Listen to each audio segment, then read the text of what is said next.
کہ میں پوچھنا چاہ رہی تھی کہ میرے ہسبینڈ نے مجھے ڈیورس دیا انا للہ و انا الیہ راجعون. جی 3 ماہ ہو گئے ہیں.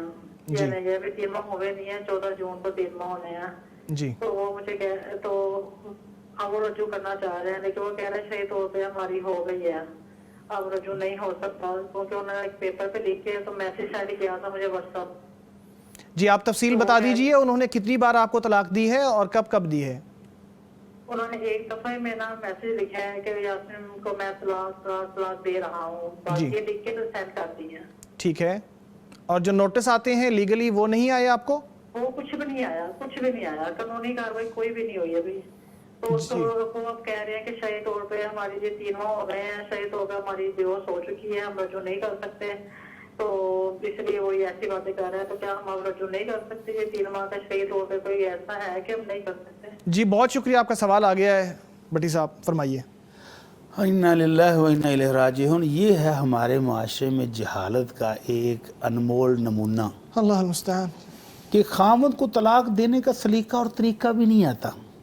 90% لوگ ایسے. ہمارے ہاں وہ شادی کورس کروائے جاتے ہیں, لیکن کسی کو یہ تعلیم نہیں دی جاتی کہ بھائی جان نکاح تو مولوی صاحب پڑھا کر چلے جائیں گے, جی طلاق دیتے وقت بھی کسی مولوی سے رجوع کر لو. جی بھلے مانس اس سے پوچھے لو کہ طلاق دینے کا طریقہ کیا ہے. جی اب ایک تو جہالت کا مظاہرہ یہ کیا کہ تینوں طلاقیں کٹھی طلاق طلاق طلاق لکھ, جس طرح ڈراموں فلموں میں دیکھتے ہیں جی اسی طرح لکھ کر میسج کر دیے.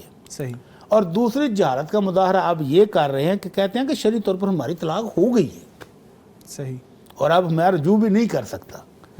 تو یہ ٹوٹلی ان کی جہالت ہے, اسلامی تعلیمات سے ناواقفیت ہے.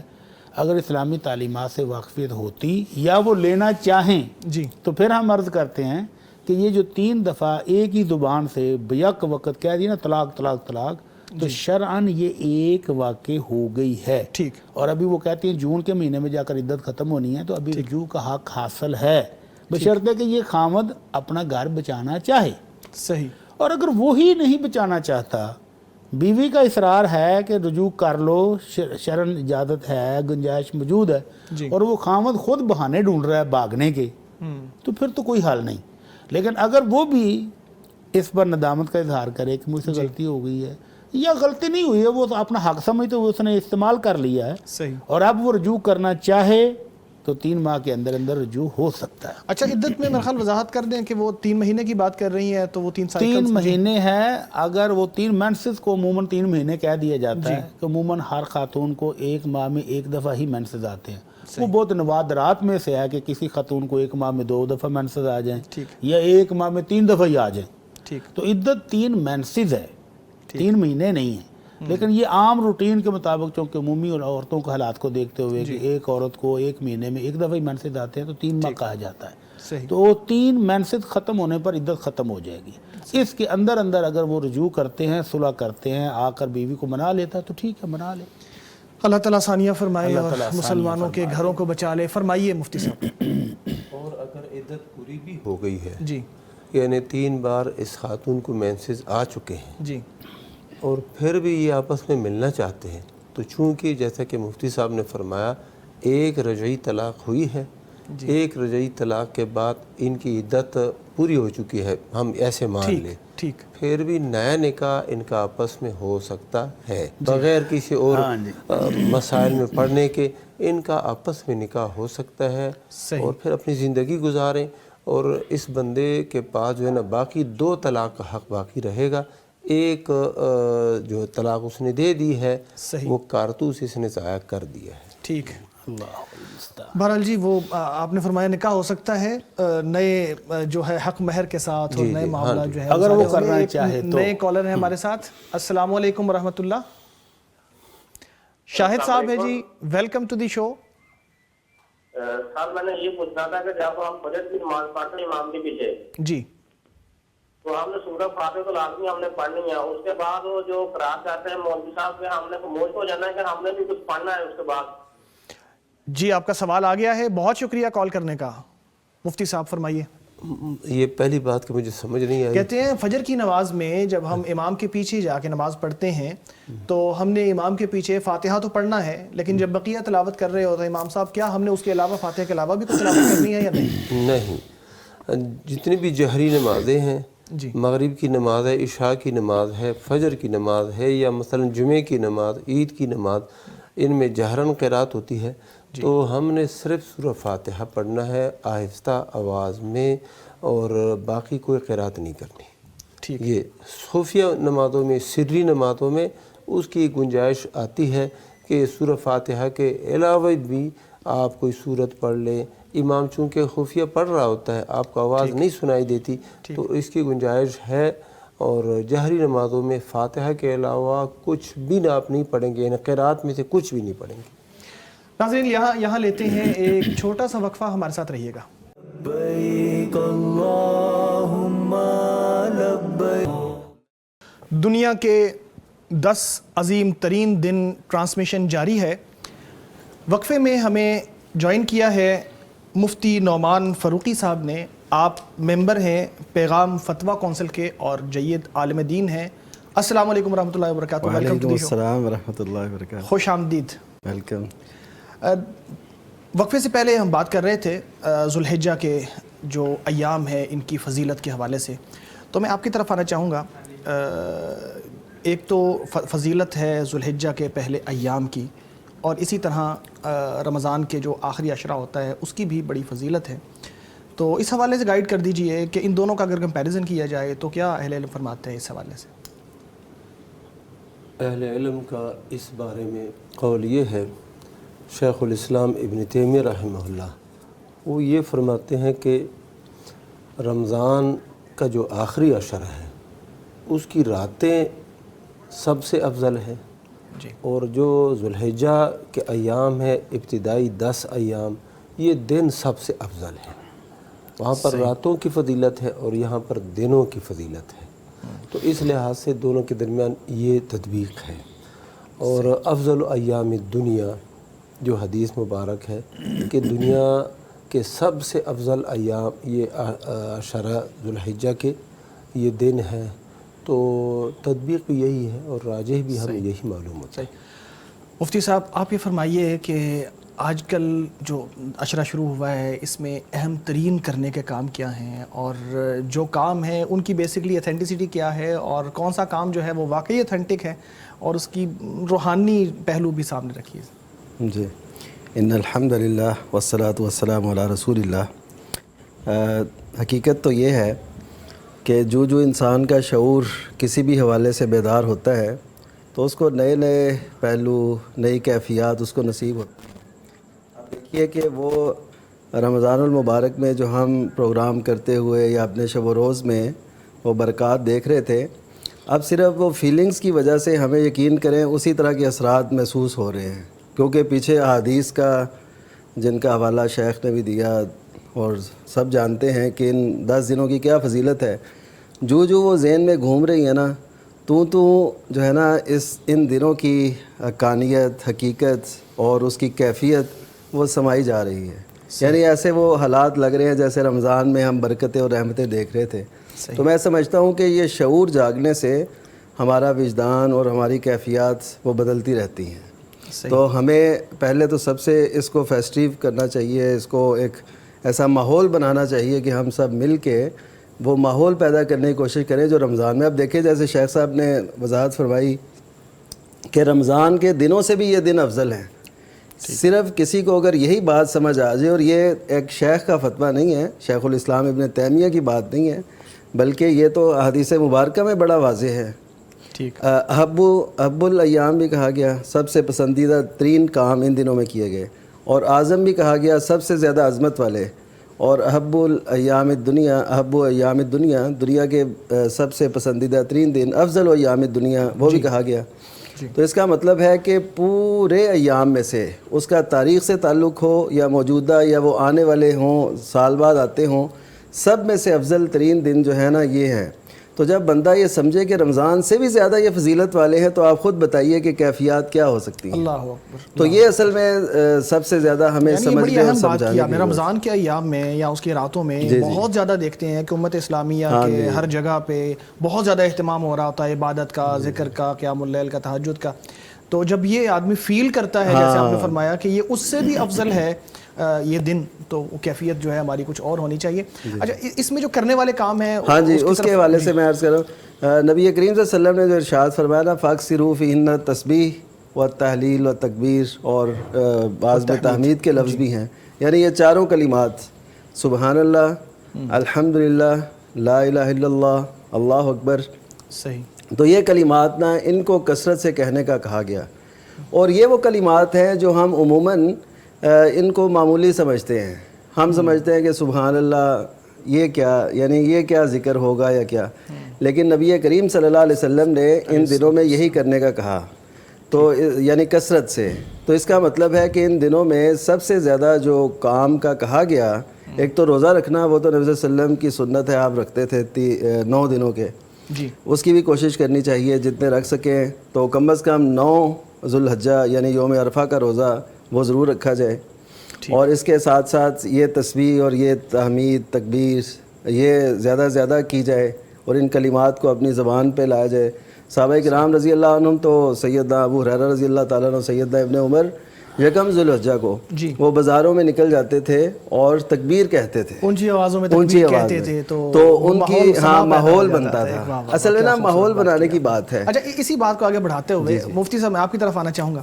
جی جو تکبیر ہے، ایک تو تکبیر ہے کہ جو عید کے دنوں میں ہوتی ہے، عید کے 3 دن ہے یا کتنے دن ہے، وہ کیسے کیسے ہوتی ہے، اور ایک کہتے ہیں کہ تکبیر سارے جو ایام عاشر ہے، اس کی ترتیب کیا ہے، اس میں کیسے ترتیب پڑھنے تکبیر کرنی چاہیے اور کس کس وقت کرنی چاہیے، صیغہ کیا ہونا چاہیے، اس حوالے سے روشنی ڈالیے گا. اہل علم نے ان تکبیرات کے متعلق 2 اصطلاحیں ذکر فرمائی ہیں. ایک کو کہتے ہیں تکبیرات مطلقہ، جی، اور دوسری جو اصطلاح ہے تکبیرات مقیدہ. ٹھیک.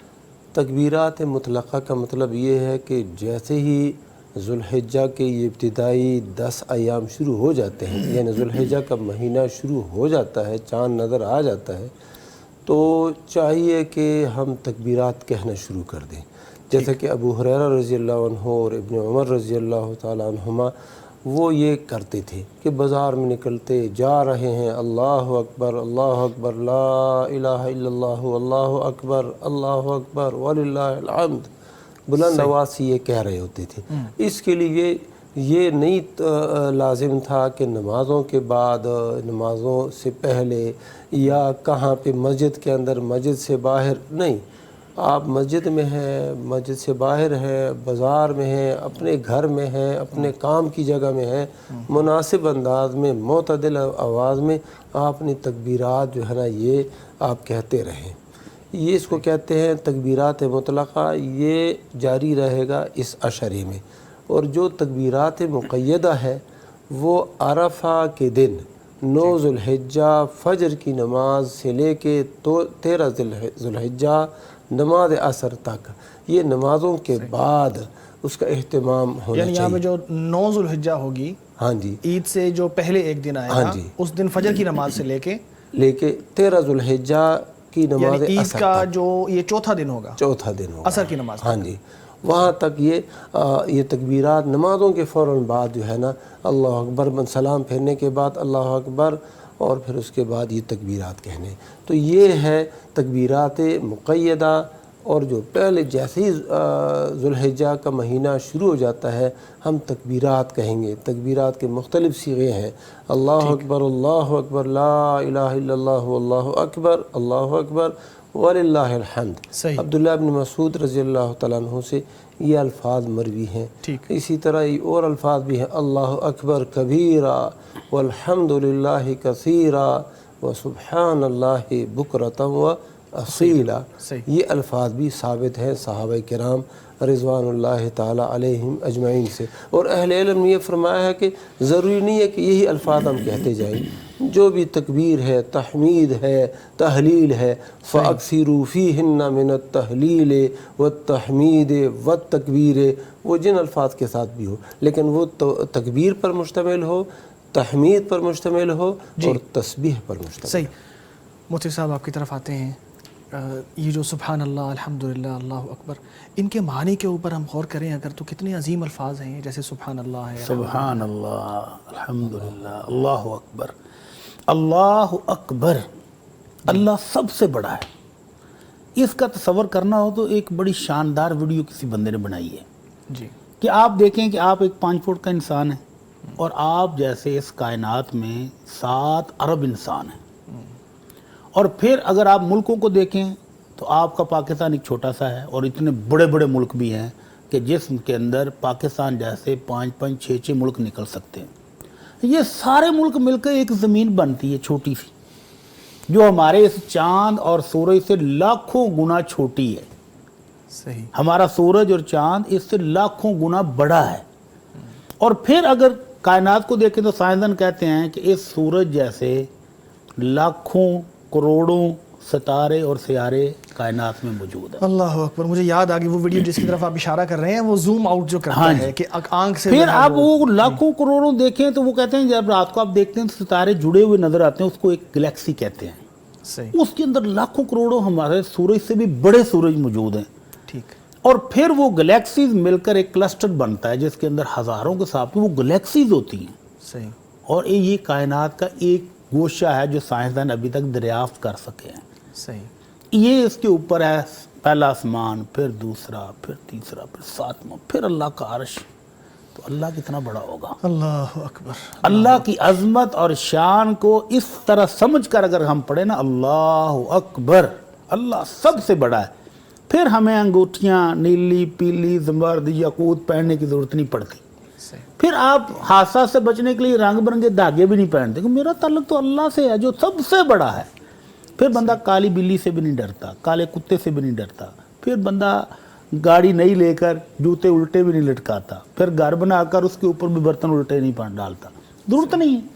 تو اس کا تعلق ہے اللہ اکبر، اللہ سب سے بڑا۔ میرا تعلق اس ہستی کے ساتھ ہے جو میرے نفع اور نقصان، میری زندگی اور موت، میری خوشی اور میرا غم، میری بیماری اور میری صحت، ہر چیز کا مالک وہ ہے، تو پھر مجھے ڈرنے کی کون سی بات؟ اللہ اکبر، سبحان اللہ، میرا اللہ پاک ہے کس چیز سے؟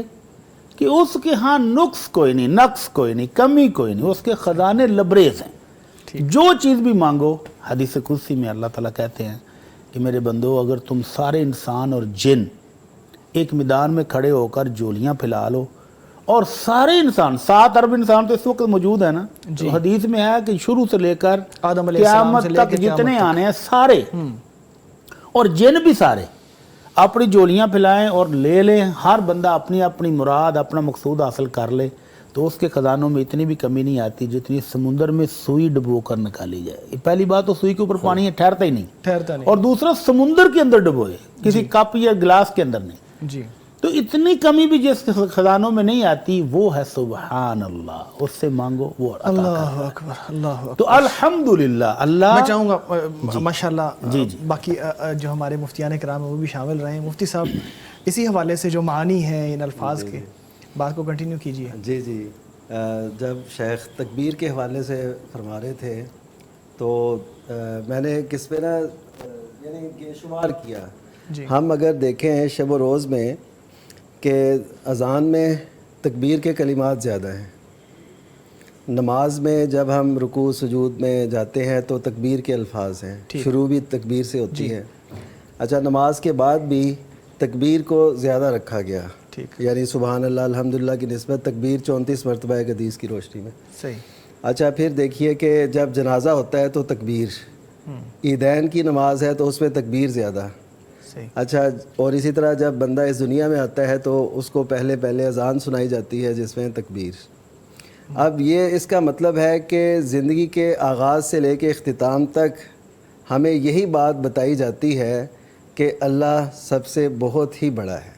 کاش یہ سبق جو دین نے ہمیں دیا ہمارے رگ و پے میں سما جائے، ہمیں پھر کوئی اور بڑا لگے گا نہیں۔ میں نے شمار کیا تو تقریباً ایک دن میں ہم 450 مرتبہ جو نماز پڑھتا ہے اور اذان سنتا ہے، ایک مسجد کی اذان اور ایک مسجد کی نماز، وہ تقریباً 450 مرتبہ تکبیر سنتا یا کہتا ہے۔ یہ ایک نماز کے ساتھ ایک دن میں۔ تو آپ خود بتائیے کہ جو شخص جس کے ذہن میں روزانہ اتنی مرتبہ یہ لفظ ٹکرائے اور اس کے دل میں اللہ تعالیٰ کی عظمت، اس کی کبریائی نہ بیٹھے، تو پھر ہم اسے کیا کہہ سکتے ہیں؟ اسے ری محرومی کو ہم کیا انفورسمنٹ ہوتی ہے نا، بار بار بار دماغ کے اندر دیکھیے وہ بات چلتی ہے اور بیٹھتی چلی جاتی ہے، اس کے دن یہ بڑھتے ہی جائے. اور پھر شیخ بھی وہ ایک اور حدیث سے بیان کر رہے تھے، میرے ذہن میں ایک اور حدیث آ رہی تھی جو مستدرک حاکم کی ہے کہ نبی کریم صلی اللہ علیہ وسلم نے فرمایا کہ اگر آسمانوں کو پھیلا دیا جائے، یہ بڑے آسمان جس کی جو ہے نا انتہا کا، جس کے سرے کا ابھی تک سائنس نہیں جان سکی کتنا بڑا ہے، ان 7 آسمانوں کو پھیلا دیا جائے، زمین کو پھیلا دیا جائے، یعنی ایسے یہ تو ایک سیدھی شکل میں ایک. اچھا تو ان کے سامنے یہ آسمان و زمین عرش الہی کے سامنے اس طرح ہوں گے جیسے ایک وسیع و عریض میدان میں ایک رنگ پڑا ہو، ایک جیسے لوہے صحرا کی، کے اندر یا کسی ایسی جگہ پہ ایک رنگ پڑا ہے. تو یہ حالت ہے اس سارے آسمانوں کی، جس کے نیچے اتنی کہکشائیں ہیں، اتنے ستارے ہیں، اتنے سیارے ہیں، اتنے ثوابت ہیں اور سب کچھ ہے، وہ اللہ تعالیٰ کے عرش کے مقابلے میں اتنے ہیں جیسے ایک وسیع و عریض میدان میں ایک چھوٹا سا رنگ پڑا ہو. تو یہ اللہ تعالیٰ کی عظمت اور کبریائی ہے، تو اس کی طرف ہمیں ضرور توجہ کیسی دینی تعجب کی بات ہے کہ انسان کیسے اپنے آپ کو اتنا بڑا سمجھنے لگتا ہے، اور کیسے اس اللہ کی نافرمانی کرتا ہے جو اتنا بڑا ہے اور جس کا تصور انسان کر نہیں سکتا. تعجب کی بات ہے. یعنی اگر انسان یہ غور کرے کہ میں ہوں کیا، تو جیسا کہ آپ نے فرمایا، بٹی صاحب نے فرمایا کہ زمین کی کوئی حیثیت نہیں ہے، تو پھر انسان تو زمین کے اوپر بھی ایک چھوٹا سا تنکا ہے. اور آپ جانتے ہیں کہ اللہ تعالیٰ نے فرمایا کہ انسان کا پیدا کرنا میرے لیے زیادہ آسان ہے زمین کے پیدا کرنے سے. ایسے ہی ہے. تو اس کا مطلب ہے کہ زمین ایک بڑا اللہ تعالیٰ کی تخلیق ہے اور ہم چھوٹے ہیں. تو جب ہماری یہ حیثیت ہے تو ہم پھر کیا حیثیت رکھتے ہیں کہ ہمارے اندر کبر ہو، تکبر ہو. اسی لیے تو حدیث میں بھی آتا ہے نا، حدیث قدسی میں، کہ کبریا جو ہے نا میری ردا ہے، میری چادر ہے. تو اس کا مطلب ہے اس کی چادر کو ہمیں نہیں کھینچنا، ہمیں اس کو ماننا ہے، اسے تسلیم کرنا ہے. اور یقین کیجئے بندے کی عظمت اسی میں ہے، اور یہی اس کی زندگی کا کہ وہ تسلیم کر لے، سرنڈر کر لے اللہ کے سامنے. مفتی عبدالولی صاحب، آپ بھی اسی حوالے سے بہت روحانی گفتگو چل رہی ہے، بڑا مزہ آ رہا ہے، آپ بھی پارٹیسپیٹ کیجیے. اللہ اکبر. میں سوچ رہا تھا سبحان اللہ، یہ کتنا عظیم کلمہ ہے، کتنا عظیم کلمہ. سبحان اللہ، اس میں ہم اللہ سبحانہ و تعالیٰ سے ہر عیب اور ہر نقص کی نفی کر رہے ہوتے ہیں. تو سبحان اللہ، اللہ ہر عیب سے پاک ہے، ہر کمی اور نقصان سے پاک ہے. انسان دیکھو، انسان کے اندر کتنا نقص ہے، کمی ہے، بیمار ہو جاتا ہے، تھک جاتا ہے، پھر یہ سونے کے لیے مجبور ہو جاتا ہے، سوتا ہے، آرام پاتا ہے، بعض اوقات اتنا کمزور ہو جاتا ہے کہ دوائی لینے کے لیے مجبور ہو جاتا ہے، کوئی دباتا ہے اس کو باہر صورت. لیکن اللہ سبحانہ و تعالیٰ یہ آسمان اور زمین اور تمام کائنات اس کو سنبھالے ہوئے ہیں. لیکن ولا یؤودہ حفظہما، ان دونوں آسمان اور زمین کی جو حفاظت ہے اللہ سبحانہ و تعالیٰ کو یہ نہیں تھکاتی. اللہ اتنا عظیم ہے، ہر عیب سے پاک ہے. اور یہ جو کلمات ہیں نا سبحان اللہ، اس کی فضیلت کتنی ہے کہ بندہ جب سبحان اللہ کہتا ہے، جنت میں اس کے لیے ایک درخت لگا دیا جاتا ہے. جی، غراس الجنہ ہے، بالکل.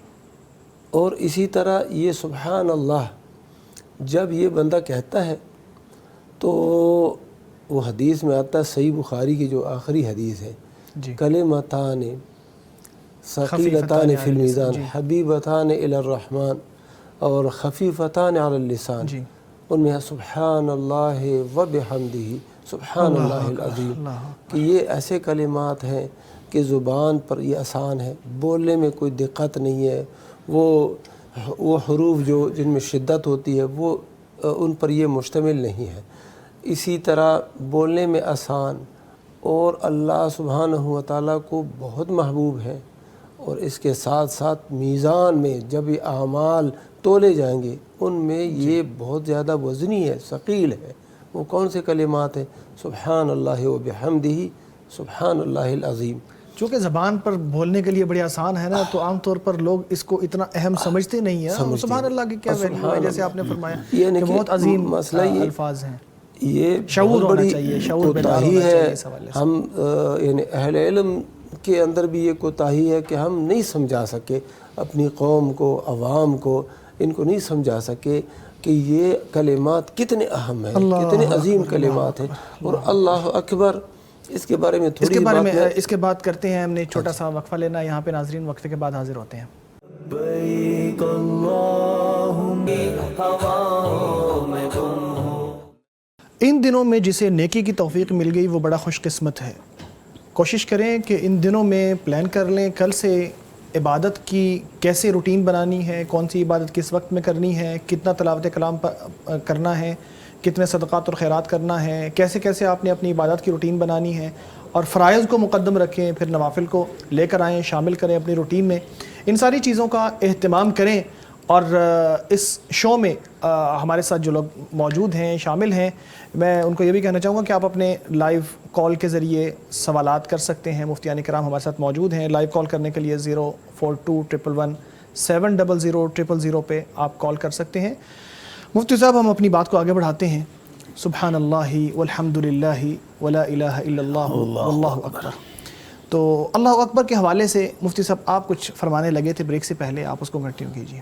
اللہ اکبر کے حوالے سے جناب ڈاکٹر اجمل صاحب نے اور شیخ نعمان صاحب نے، انہوں نے تو کافی جو ہے نا جو روشنی ڈالی ہے اس کے حوالے سے. میں صرف وہ ایک نحوی صرفی لحاظ سے بات کروں گا. جی. وہ یہ ہے کہ اللہ اکبر، یہ اکبر جب اس میں تفضیل کا صیغہ ہے، اللہ سبحانہ و تعالیٰ کے لیے جب یہ تفضیل کا صیغہ استعمال کیا جاتا ہے تو وہ اس کے اندر وہ تفضیل والا معنی نہیں رہتا، بلکہ اس کے اندر وہ مبالغے والا معنی ہی آ جاتا ہے.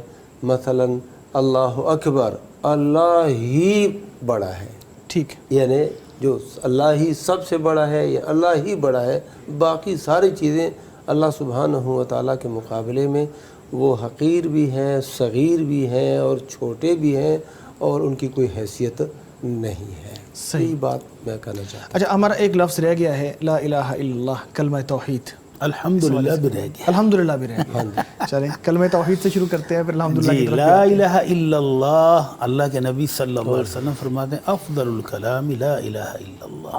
صحیح. یہ وہ کلمہ ہے کہ اکیلا ذکر کلمہ، بھی، افضل الذکر بھی، افضل الذکر بھی آیا ہے کہ لا الہ الا اللہ. یہ وہ کلمہ ہے کہ زندگی میں ایک بار صدقا من قلبی، اپنے دل کے خلوص، سچائی کے ساتھ، پورے ایمان کے ساتھ، پورے اعتماد کے ساتھ پڑھا ہو لا الہ الا اللہ، تو نجات کے لیے ایک دفعہ بھی کافی ہے. ٹھیک. ہر روز بے شک ہزاروں کے حساب سے تسبیح نام بھی کی ہوں، ایک دفعہ، صرف ایک دفعہ. اور وہ حدیث البطاقہ آپ کے ذہن میں بھی آگے ہوگی بالکل کہ اللہ کے نبی صلی اللہ علیہ وسلم فرماتے ہیں کہ ایک بندے کو جب کہا جائے گا کہ جو اپنا مال تلاؤ جا کر، وہ کہے کہ میرے پلے ہے کیا جو میں تلواؤں. اور فرشتوں نے 99 رجسٹر گناہوں سے بھرے ہوئے رکھے ہیں، اور ایک رجسٹر کہاں ہے کہ جہاں تک نظر جاتی ہے وہاں تک ایک ہی کھلا ہوا ہے، باقی ابھی 98 تو بند پڑے ہیں. تو وہ کہے گا کہ اللہ میں کیا تلاؤں، میں کیا کروں گا جا کر ترازو کے پاس. تو اللہ رب العزت فرمائیں گے انک لا تظلم اليوم، آج تم پر زیادتی نہیں ہوگی، ظلم نہیں ہوگا، تلا. تو وہ نہ چاہتے ہوئے بھی جائے گا کہ چلو دیکھتے ہیں. تو فرشتے اس کا ایک کارڈ، ایک بطاقہ نکالیں گے جس کے اوپر لکھا ہوگا کہ زندگی میں ایک بار اللہ کو اللہ مان کر اس نے لا الہ الا اللہ کہا تھا. تو یہ ایسا توحید کے پر مشتمل ایسا وزنی کلمہ ہے. جب اس کو ایک پلڑے میں رکھا گیا، 99 رجسٹر دوسرے پلڑے میں رکھے گا، تو وہ ہلکے پڑ گئے، وہ اٹھ گئے، اور یہ کلمہ بھاری ہو گیا. تو اس بندے کی نجات ایک دفعہ پڑھنے کی، صحیح، ایک دفعہ پڑھے لیکن پورے دل کے ایمان، یقین، اخلاص کے ساتھ پڑھیں تو پھر بات بن خالصا من قلب. ایسے جب کئی مرتبہ ایسا محسوس ہوتا ہے کہ چیزیں بہت زیادہ آسان ہیں اور سمپل ہے، جنت میں جانا اور جی ہاں جہنم سے بچنا. بالکل بہت آسان ہے. اور اکثر لوگ اس چیز کا بھی شکار ہوتے ہیں کہ پتہ نہیں کتنا مشکل کام ہے. اصل میں ہم لوگ جو نا، مجھے ایک بزرگ ہیں، مجھے بڑا ان پر ترس آتا ہے. ریٹائرڈ ہوئے ہیں کسی سرکاری محکمے سے، تو اب وہ اتنا زیادہ ذکر کرتے ہیں، کہتے ہیں کہ رات کو میں نے اتنی تسبیح سبحان اللہ کی، اتنی الحمدللہ کی، اتنی، یہ کوئی پتہ نہیں وہ گنتی، مجھے تو ان کی تسبیحات کی گنتی نہیں رہتی کہ کون کون سی چیزیں وہ پڑھتے ہیں.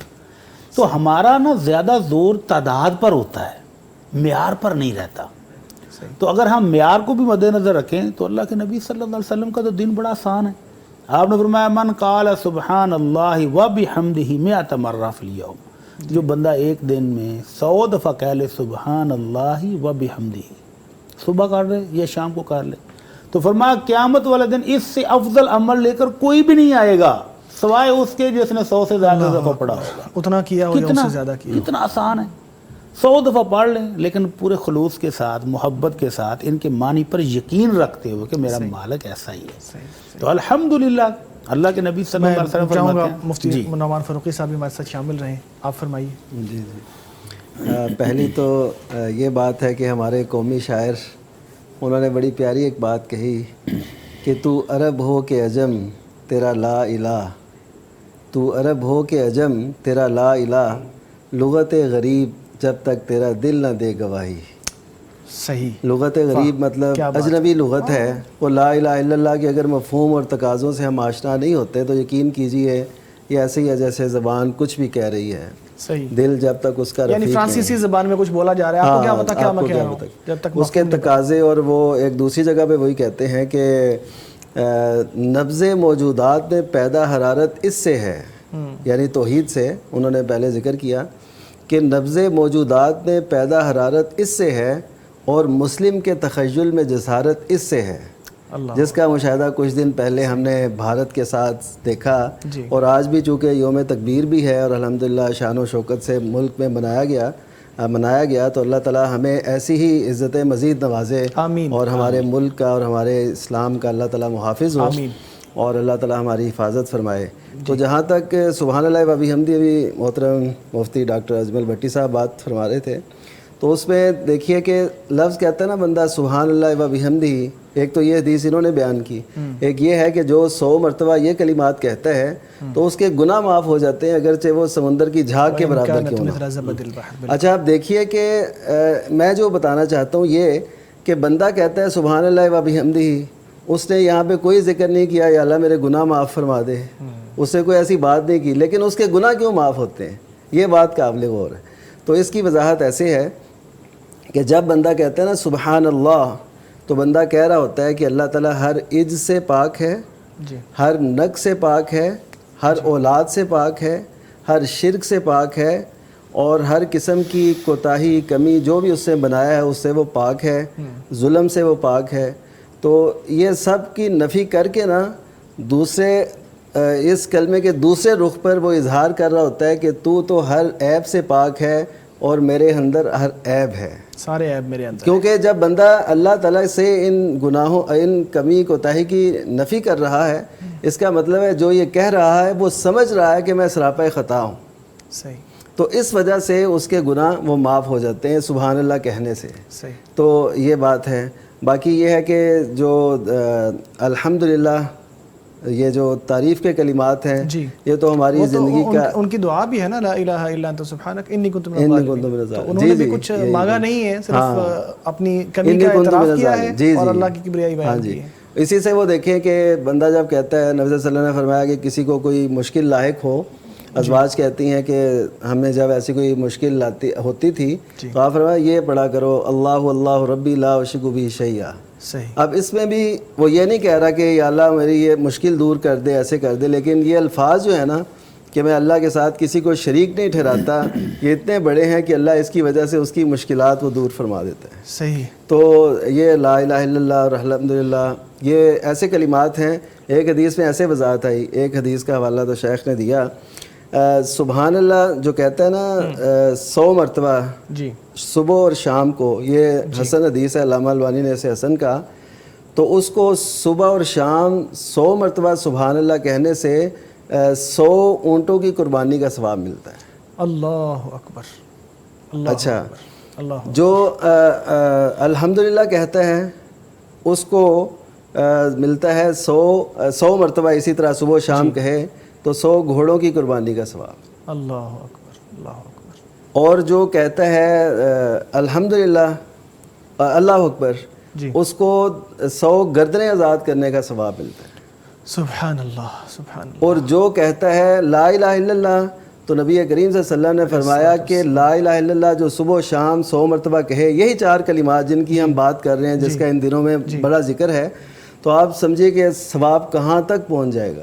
اس میں نبی صلی اللہ علیہ وسلم نے فرمایا کہ جو لا الہ الا اللہ کہتا ہے تو اس کو اتنا اجر ملے گا, اتنا کہ اس سے زیادہ اور کسی کا اجر نہیں ہوگا سوائے اس کے جس نے یہ کلمات لا الہ الا اللہ کہے ہوں گے. سبحان اللہ. روز قیامت یہ اللہ تعالیٰ اتنا اجر دے گا. تو یہ دیکھیے کہ یہ فضیلت کتنی ہے ان کلمات کی اور کتنی اہمیت ہے. اور جو نبی صلی اللہ علیہ وسلم نے فرمایا کہ سبحان اللہ جو ہے نا یہ میزان کو بھر دیتا ہے. اور دونوں کلمات کے متعلق سبحان اللہ الحمدللہ کے متعلق فرمایا تملأانی ما بینہما، جی کہ یہ آسمان و زمین کا جتنا خلا ہے اس کو پر کر دیتے. ہم اس کو معمولی سمجھتے ہیں. ہم سمجھتے ہیں یار کوئی ایسا وظیفہ ہو جو ہم نے نہ پہلے نہ سنا ہو نہ کسی نے پڑھا ہو. تو یہ دیکھیے یہ ان کو کم سمجھنا یہ بالکل ٹھیک نہیں ہے. ہمارے ساتھ ایک کالر ہیں. السلام علیکم ورحمۃ اللہ. وعلیکم السلام ورحمۃ اللہ وبرکاتہ. جی مفتیان کرام موجود ہیں، آپ کیا پوچھنا چاہیں گی؟ پیج نمبر سے یہ سوال پوچھنا ہے جی کہ اگر انسان سے کوئی گناہ سرزد ہو جائے تو بار بار اس کی معافی مانگے، لیکن معافی مانگنے کے باوجود اگر اللہ کی طرف سے کوئی دوبارہ تو شیطان سے کہ شاید اللہ نے توبہ قبول کی تو وہ توبہ قبول نہیں کی، اس وجہ سے بتائیے. جی آپ کی آواز بیچ میں کچھ کٹ گئی، کچھ سمجھ ہمیں آئی ہے کچھ نہیں آئی. یہ وقت کے بارے میں کچھ پوچھ رہی ہیں آپ؟ دوبارہ پوچھ لیجئے. نہیں بھائی میں توبہ کے بارے میں پوچھ رہی ہوں کہ اگر انسان سے کوئی گناہ سرزد ہو جائے جی تو بار بار کی معافی مانگنے کے باوجود اللہ کی طرف سے دوبارہ کوئی مصیبت آ جائے، کہ اس کا یہ مطلب ہے کہ اللہ تعالیٰ نے وہ جو توبہ کی ہے معافی مانگ کے وہ اللہ نے قبول نہیں کی. اچھا چلے آپ کا سوال سمجھ آ گیا ہے. مفتی صاحب سے پوچھتے ہیں. فاروقی صاحب فرمائیے.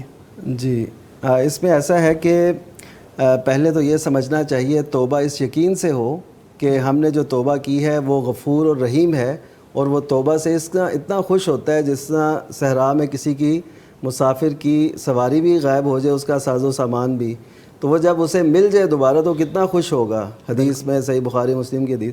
تو اللہ تعالیٰ اتنا زیادہ خوش ہوتا ہے کسی ایک کی توبہ سے، تو کیا وہ توبہ قبول نہیں کرے گا؟ کوئی صدقے دل سے آئے تو صحیح.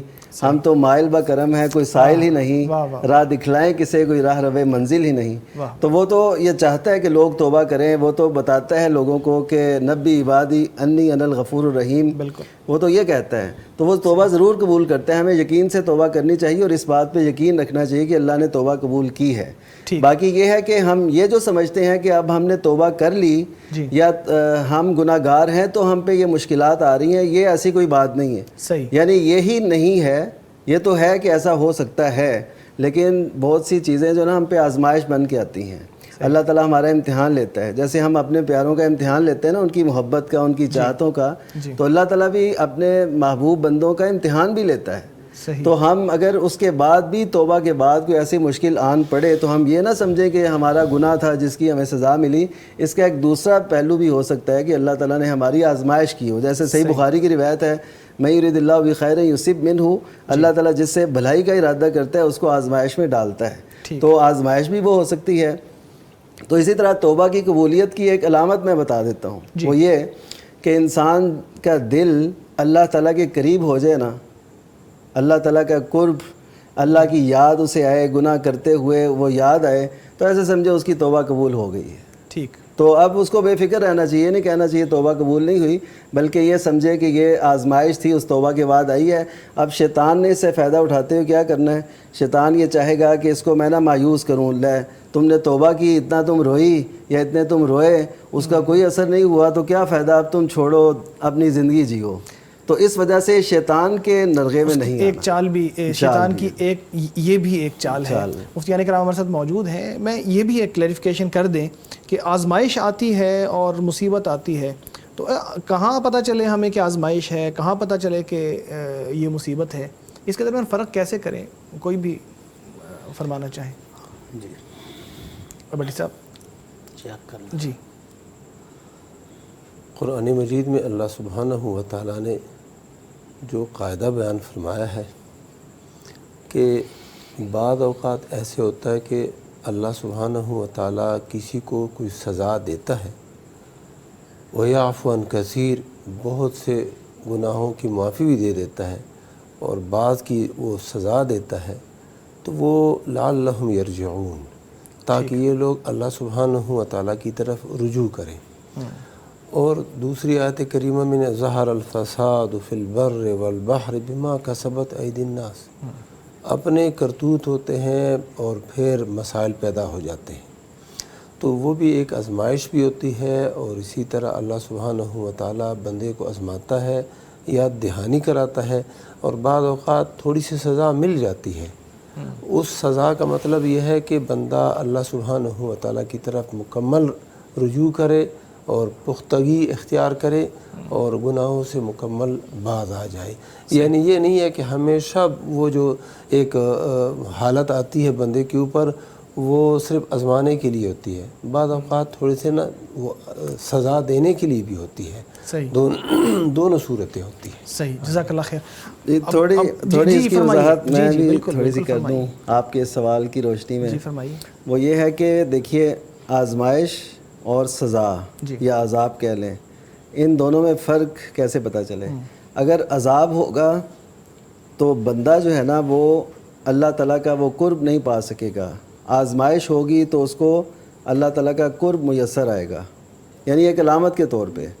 جیسے ہم نے کوئی امتحان دیتے ہیں تو ہمارا جو ہے نا درجہ بلند ہو جاتا ہے پہلے سے، ہم نے اب یہ کر لیا یہ کر لیا، تو اسی طرح جو ان آزمائشوں سے جب گزرتا جاتا ہے نا اللہ کا مزید قرب ملتا جاتا ہے۔ اب دیکھیے سیدنا ایوب علیہ السلام ہیں، ان کو کتنی مشکل آئی، لیکن انہوں نے یہ نہیں کہا کہ تو نے مجھے کیوں بیمار کیا، اور بھی بڑے لوگ تھے، میں تو تیرا بندہ تھا، یہاں تک کہ بیماری کا ذکر ہاں جی گرا، ہاں جی مسنی الضر، مجھے تکلیف پہنچی ہے، یعنی وہ بھی کتنی دیر بعد جا کے۔ تو یہ آزمائش سے اگر اللہ کا قرب اور اس کا ساتھ نہ چھوٹے تو اس کا مطلب ہے کہ وہ آزمائش تھی اور یہ بندہ اس میں کامیابی سے ہمکنار ہوا ہے۔ اور اگر وہ اللہ تعالیٰ کے شکوے کرنے لگ گئے کہ اتنے لوگ ہیں، پچھلے سال میرے ساتھ یہ ہو گیا تھا، اب یہ ہو گیا، میرے بچے کو ایسا ہو گیا، اگر یہ سوچنے لگ جائے تو اس کا مطلب ہے وہ اس پہ سزا ہی تھی اور وہ اس کو سزا کے طور پر ہی جھیل رہا ہے، برداشت کر رہا ہے۔ یہ ایک نمایاں فرق ہے ان دونوں عذاب اور آزمائش کے اندر، یعنی پہلے کے بعد اسے قرب ملے گا، آزمائش کے بعد اسے قرب ملے گا، اور اگر سزا ہوئی تو وہ اگر کامیاب نہیں ہوتا تو اس کے لیے بڑے دشوار گزار لمحات ہوں گے۔ اللہ سے دعا ہے اللہ دونوں آزمائش سے بھی بچائے اور ہمیں مصیبتوں اور عذاب سے بھی بچائے۔ ناظرین چھوٹا سا وقفہ لیتے ہیں پھر حاضر ہوں گے۔ فضاؤں میں گم ہوں میں، جنت کی ٹھنڈی ہواؤں میں گم ہوں۔ دنیا کے 10 عظیم ترین دن کے حوالے سے جو پروگرام آپ دیکھ رہے ہیں، اس میں آپ کو پھر سے خوش آمدید کہتے ہیں۔ ناظرین ہمارے ساتھ مفتیان کرام موجود ہیں، اور آپ اگر سوالات کرنا چاہیں، شرعی رہنمائی چاہیں تو آپ رابطہ کر سکتے ہیں 0421117000 پہ، یعنی 0421117000 اس نمبر پر آپ رابطہ کر سکتے ہیں۔ اسی طرح آپ یوٹیوب کے کمنٹ سیکشن میں اپنا سوال لکھ کے بھیج سکتے ہیں، وہ بھی مفتیان کرام کے سامنے پیش کیا جائے گا۔ یوٹیوب سے ایک ہمیں سوال موصول ہوا ہے۔ السلام علیکم، اللہ سے معافی مانگنے کے بہترین کلمات کون سے ہیں؟ جی مفتی صاحب فرمائیے۔ بہترین طریقہ توبہ اور استغفار کا یہ ہے کہ 2 رکعت نفل نماز پڑھے جی، اور اس کے بعد اپنی زبان میں توبہ استغفار کر لے، اور اگر عربی میں کرنا چاہتا ہے تو استغفر اللہ الذی لا الہ الا هو الحی القیوم واتوب الیہ۔ یہ وہ عظیم کلمات ہیں کہ اللہ کے نبی صلی اللہ علیہ وسلم فرماتے ہیں کہ میدان جنگ سے فرار ہونے والا بھی اگر ان کلمات کے ساتھ توبہ کرے تو اللہ اس کی توبہ بھی قبول کر لیتے ہیں۔ اللہ اکبر۔ اور وہ کلمات جو یونس علیہ السلام نے مچھلی کے پیٹ میں کہے تھے، جب چاروں طرف اندھیرا، مچھلی کے پیٹ کا اندھیرا، سمندر کا اندھیرا، کوئی ریسکیو ٹیم نظر نہیں آتی، اس وقت کہے تھے لا الہ الا انت سبحانک انی کنت من الظالمین۔ اللہ تعالیٰ کی توحید کا اقرار کرنے کے ساتھ اپنی غلطی کا اعتراف بندہ کرے تو یہ کلمات بھی ایسے ہیں کہ اللہ کے نبی صلی اللہ علیہ وسلم فرماتے ہیں جو بندہ ان کلمات کے ساتھ دعا کرتا ہے اللہ اس کی دعا قبول کر لیتے ہیں۔ صحیح۔ تو یہ عظیم ترین کلمات ہیں جو توبہ استغفار کے لیے اگر وہ کرے تو بہترین ہو جائے۔ اچھا، بقی مفتیان کرام کو بھی میں شامل کرنا چاہوں گا اس میں، اور موقع ہے تو چلیں اس بات کو بھی ڈسکس کر لیتے ہیں کہ سید الاستغفار کے جو الفاظ آتے ہیں مختلف احادیث میں، اس حوالے سے فرمائیے کہ سید الاستغفار کیا ہے مفتی صاحب؟ سبحان اللہ۔ سید الاستغفار صحیح بخاری شریف میں وہ کلمات آئے ہیں، اللہم انت ربی لا الہ الا انت خلقتنی وانا عبدک وانا علی عہدک ووعدک۔ یہ مکمل جو کلمات ہیں یہ ہے سید الاستغفار۔ ٹھیک ہے۔ جو بندہ یہ کلمات پڑھتا ہے صبح و شام اگر اس کی موت ہو جاتی ہے اس رات اس دن اللہ سبحانہ و تعالیٰ اس کی مغفرت کر دیتا. بہت عظیم. صحیح. جی مفتی صاحب جی آپ ہی اس حوالے سے. اس حوالے سے میں یہ عرض کروں گا، اور خصوصاً چلیں یہ دن بھی جو ہیں بڑے اہم ہیں. جی. تو حضرت عائشہ رضی اللہ تعالیٰ عنہ نے نبی صلی اللہ علیہ وسلم سے جب پوچھا تھا نا لیلۃ القدر کو پالوں تو میں کیا پڑھوں، تو نبی کریم صلی اللہ علیہ وسلم اصل میں نا جو بھی رہنمائی فرماتے ہیں وہ سنت جو بھی طریقہ بتاتے ہیں وہ اللہ تعالیٰ کی وحی کی روشنی میں ہے. تو اہم ترین دیکھیں راتیں اور یہ ہیں اہم ترین دن. تو میرے خیال میں ان دنوں میں وہ جو دعا نا اللہم انک عفو تحب العفو فاعف عنی، جی یہ مانگنی چاہیے. اچھا اس میں اب فرق کیا ہے؟ ایک ہے بخشش کے الفاظ کہ استغفر اللہ جیسے شیخ نے فرمایا، ایک ہے عفو اور بخشش، ان دونوں میں بھی فرق ہے. یعنی اللہ تعالیٰ کی صفت عفو اور صفت غفور، ان دونوں میں فرق ہے. تو نبی کریم صلی اللہ علیہ وسلم نے جو حضرت عائشہ رضی اللہ تعالیٰ سے یہ فرمایا نا تم یہ کہو، تو ان میں ایک راز یہ ہے کہ عفو کا معنی یہ ہوتا ہے کہ وہ جو گناہ ہے نا ہمارے وہ ہمارے کھاتے میں چڑھے ہی نہ، یعنی اللہ تعالیٰ درگزر فرما دے. صحیح. یعنی کھاتے میں چڑھنے سے پہلے ہمارے جو نامہ اعمال میں چڑھ رہے ہیں نا اس سے پہلے ہی اللہ تعالیٰ ان کو معاف کر دے. اور بخشش کا مطلب یہ ہے جو چڑھے ہوئے ہیں جو لکھے ہوئے ہیں ان پہ معافی کا قلم پھیر دے. تو یہ دونوں یعنی درگزر ہم بھی جانتے ہیں، درگزر کہتے ہیں اگنور کرنا، تو وہ یہ ہوتا ہے کہ وہ اللہ تعالیٰ ہمیں ویسے ہی معاف کر دے، یعنی آئیں ہی نہ. تو بخشش تو بعد میں ہوتی ہے، تو جب آئیں گے نہیں تو پھر بخشش کا سوال وہ ہوگا نہیں. تو یہ یعنی عفو جو ہے نا اس میں زیادہ وہ بخشش سے زیادہ وہ ہے مفہوم. تو اس وجہ سے ہمیں اس طرف بھی آنا چاہیے اور اللہ کو یہ سمجھنا چاہیے کہ انکا عفون، کہ تو بہت زیادہ معاف فرمانے والا ہے اور درگزر فرمانے والا ہے. تو ہمیں یہی چاہیے کہ ہم تجھ سے معافی چاہتے ہیں. اور یہ اصل میں ایک جذبے کا نام ہے نا کہ بندہ جیسے انہوں نے سوال کیا، ایک جذبہ ہے اندر کہ معافی کن الفاظ سے مانگوں. میں کہتا ہوں اللہ تعالیٰ کے یہاں اس کی بڑی قدر ہے کہ ایک نوجوان ہو اور وہ یہ سوال کر رہا ہو کہ جی مجھے بخشش چاہیے. اچھا اسی طرح ایک اور سوال ہمیں یوٹیوب کے کمنٹ سیکشن میں موصول ہوا ہے کہ اگر اللہ سے دل اداس ہو جائے اور جیسے انسان کا دل کرتا ہے اپنی ماں سے ملنے کا، اس طرح اللہ کے دیدار کا دل کرنے لگے، تو کیا یہ ٹھیک ہے؟ مفتی صاحب فرمائیے. ہاں جی، دیدار کرنے کا دل کرے یہ تو ہر مومن کی چاہت ہے. صحیح. مومن کا ایمان ہے کہ وہ اللہ کو دیکھے، لیکن اس دنیا میں یہ ممکن نہیں ہے. لا تدرکہ الابصار وہو یدرک الابصار. ان آنکھوں سے، ان میں اتنی قوت ہی نہیں ہے کہ ان آنکھوں سے اللہ کا دیدار اس دنیا میں ہو سکے. اس دنیا میں سب سے لاڈلے نبی موسیٰ علیہ السلام نے تھوڑا سا اصرار کیا تھا کہ اللہ میں نے دیدار کر کے جانا ہے آج.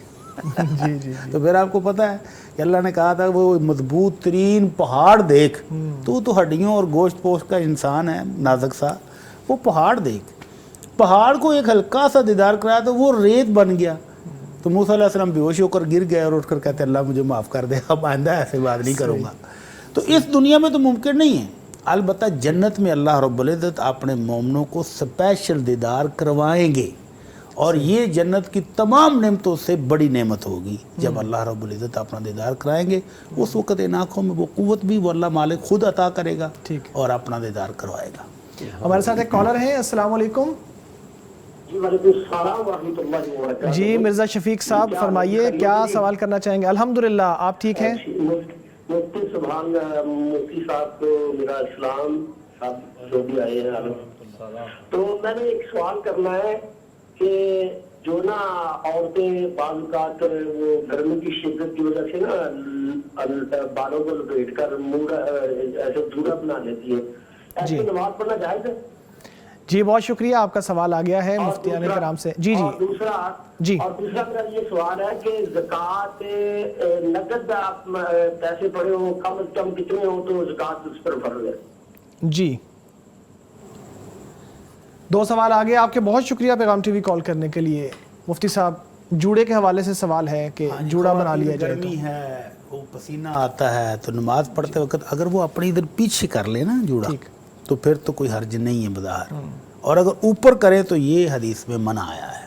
ٹھیک ہے. تو جوڑا کرتے وقت اگر بالوں کو انہوں نے باندھنے ہیں، اول تو مینیاں بنا کر رکھیں جو کہ طریقہ ہے صحابیات کا کہ میڑیاں بنا کر رکھیں, بال کو گوند کر رکھیں. اگر گوندے نہیں ہیں, بال کھلے ہیں اور نماز پڑھتے وقت ہی اسپیشل وہ کرتی ہیں تو اوپر پیچھے کر لیں, اوپر نہیں کرنے چاہیے. ٹھیک. اور دوسرا سوال ان کا زکوٰۃ کا ہے. دوسرا سوال زکوٰۃ کے حوالے سے کم مقدار نقد پیسوں کی کتنی ہو تو اس پر زکوٰۃ بنتی؟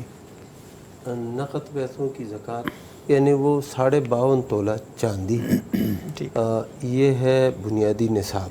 اب اس کی قیمت کتنی بنتی ہے تو رمضان میں ہم نے اس کا حساب لگایا تھا تو وہ 1,85,000 روپے کم و بیش وہ حساب بنتا تھا. اب میرا خیال ہے چاندی مزید مہنگی ہو گئی ہے تو یہ کم از کم کوئی 1,90,000 یا 2,00,000 کے 5,000 کا فرق پڑ گیا ہوگا. ہاں جی, تو یہ اتنے پیسے بندے کے پاس ہوں اور اس پر سال گزر جائے تو پھر زکوٰۃ لازم ہے اس بندے کی. ٹھیک. ہاں جی. اور وہ جو بالوں کا جوڑا ہے نا جی, اس کے بارے میں تھوڑا سا میں یہ بھی بتا دوں کہ ایک تو ہوتا ہے نا وہ فولڈ کرنا, جی, یعنی نیچے سے اوپر کی طرف فولڈ کر کے پھر پیچھے باندھ لے یا اوپر باندھ لے, یہ اس کی تو یعنی گنجائش نہیں ہے. لیکن اگر وہ ایسے جوڑ لے یعنی بالوں کو آپس میں جوڑ لیں تو پھر کوئی حرج نہیں. یعنی جو ہیئر سٹائل ہے اس کو باقاعدہ اوپر کو ابھارا نہ جائے. ہاں جی. لیکن پیچھے اگر باندھ لیا جائے ویسے ہی اوپر بھی باندھ سکتے ہیں یا پیچھے کی طرف اوپر نہیں باندھ سکتے جیسے مفتی صاحب نے فرمایا.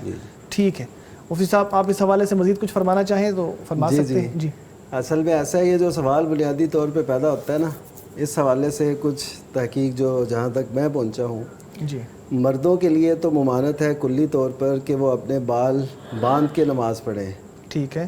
حضرت ابن مسعود رضی اللہ تعالیٰ نے ایک شخص کو دیکھا, اس ٹائم بالوں پہ نا باندھا ہوا تھا کچھ, تو حضرت ابن مسعود نے نماز کے دوران ہی کھول دی. ان کو غصہ بھی لگا, جن کی وہ کھولی تھی, وہ چٹیا کہہ لیں یا کیچر کہہ لیں, جو بھی تھا وہ کھولا. تو انہوں نے پھر پوچھا تو انہوں نے کہا کہ نبی صلی اللہ علیہ وسلم نے تو اس سے منع فرمایا کہ آدمی نماز پڑھ رہا اور معقوس ہو. وہ معقوس کا مطلب ہے کہ اس نے اپنے بال باندھے ہوئے ہوں. ٹھیک ہے. اصل میں وہ جو حدیث مبارکہ نا دوسری صحیح بخاری میں آتی ہے اور دیگر کتب میں کہ مجھے روکا گیا ہے کہ یہ کہا گیا ہے کہ میں 7 اعضاء پہ سجدہ کروں, اور مجھے روکا گیا ہے کہ میں اپنے بال اور کپڑے جو ہے نا وہ سمیٹوں. ٹھیک ہے. تو اس سے ہاں جی, اس کا مطلب پتہ ہے کیا ہے, لوگ عموماً اسے سمجھتے ہیں فولڈنگ سے منع ہے, لیکن میں جس نتیجے پہ پہنچا ہوں جو تحقیق ہے وہ یہ ہے کہ فولڈنگ سے منع نہیں ہے, وہ ہے اکٹھا کرنے سے, کہ بندہ سجدے میں جائے کہ میرے بال نیچے نہ لگ جائیں تو اس وجہ سے وہ سمیٹتا ہے. تو وہ مردوں کے لیے ممانعت ہے. ائمہ نے فقہا نے یہ بات لکھی ہے باقاعدہ کہ عورت اس نے تو ویسے ہی اپنے بالوں کو چھپا کے رکھنا ہے, وہ تو نیچے لگیں گے نہیں, اس وجہ سے وہ بالوں کو اگر سمیٹتی ہے, وہ جوڑا بناتی ہے تو اس پہ کوئی حرج نہیں ہے. یہ حدیث عورت کے لیے ہے ہی نہیں ہے.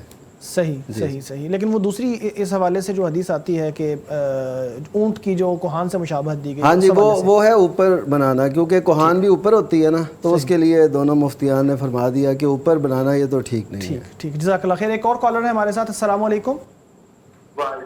جی, محمد ناصر صاحب, کیا پوچھنا چاہیں گے مفتیان کرام سے؟ آپ اپنے جو ٹی وی ہے اس کا والیوم پلیز بند کر دیجئے تاکہ آپ کی آواز ہمیں کلیئر موصول ہو. جی فرمائیے.